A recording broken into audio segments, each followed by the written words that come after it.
Welcome back to Storyteller. Today I got a short story entitled When You Belong. Now, in the movie Open Season, great kids film, Boog is the grizzly bear. Boog's a little show bear.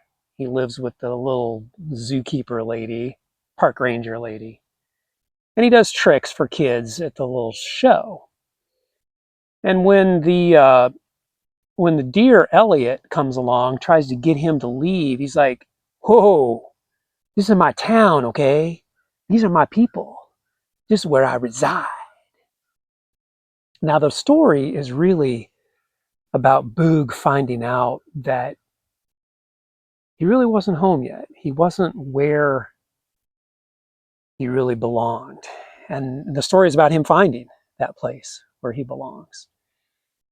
I tell you what, when you hit about 57 and a half, almost 58, like me, you kind of look back over your life, and you remember the places where you belonged.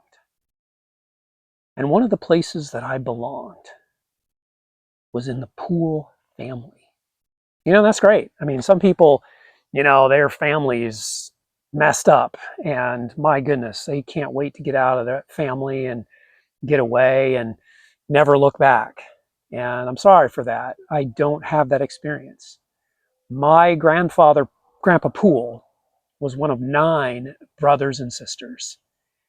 And we got together every summer. All 9 of those siblings got together in the Poole reunion.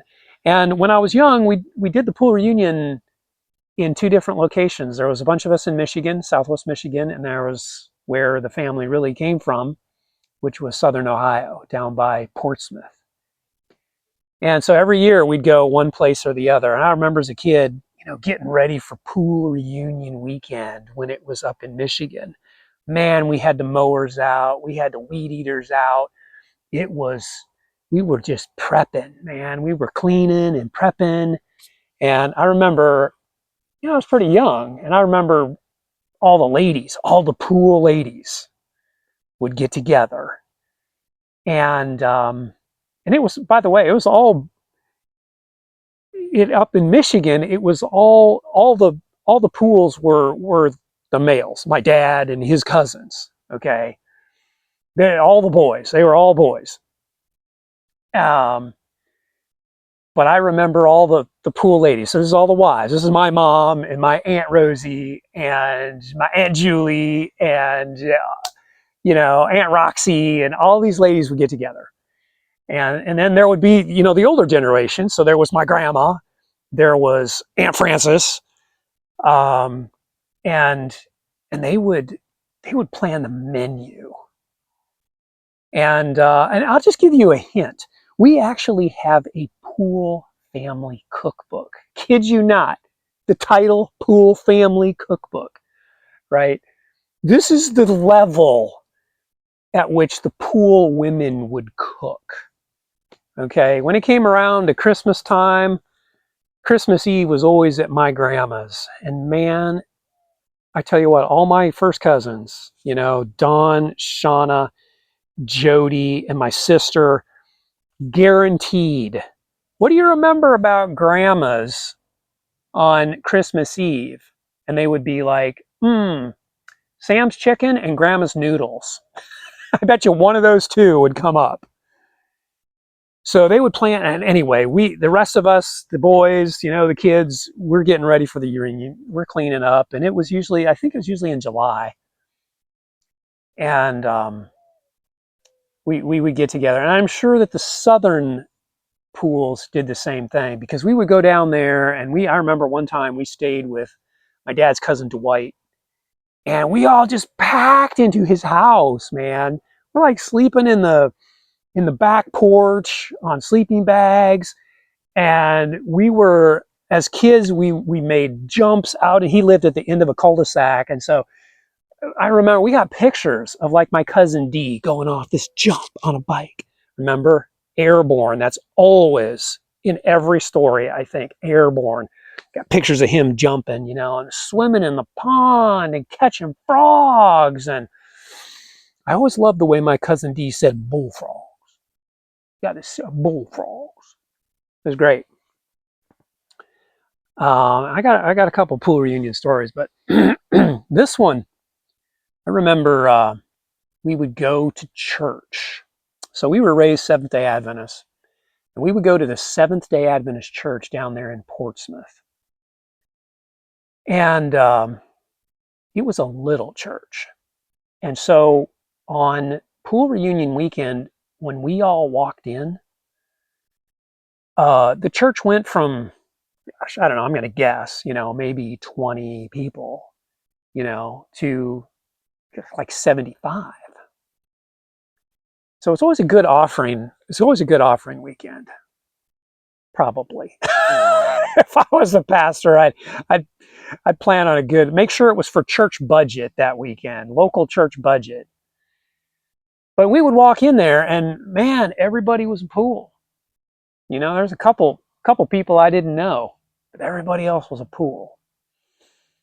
And I remember, I remember going there. I don't remember that sense of belonging quite so much there, but when it really happened was the summer, one of the summers that we had the Poole reunion here in Michigan, and we went to our church.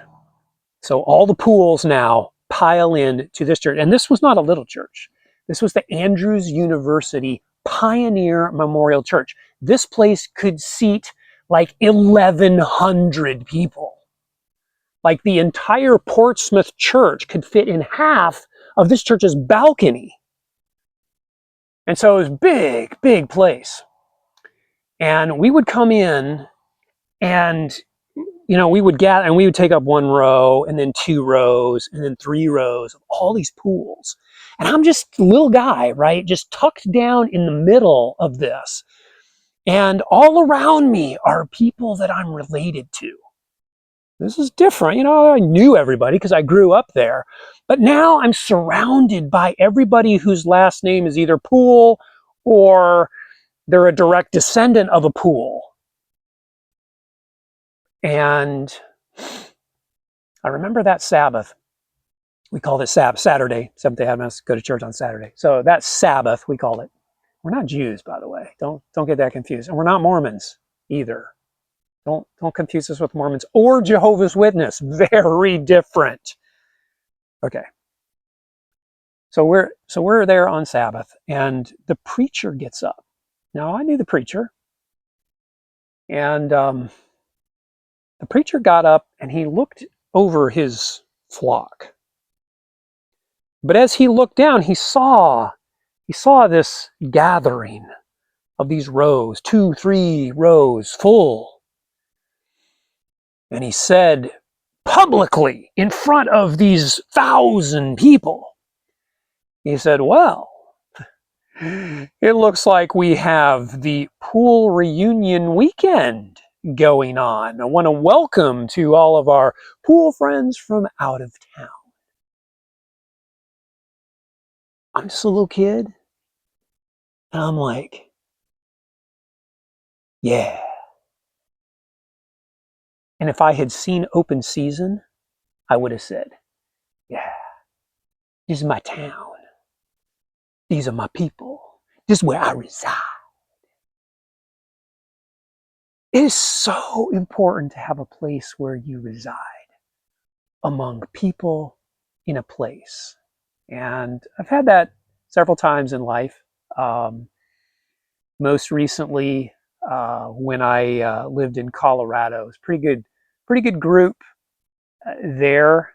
But even here, where I live now in Florida, we have about 2 or 3 couples that we get together with of different ages.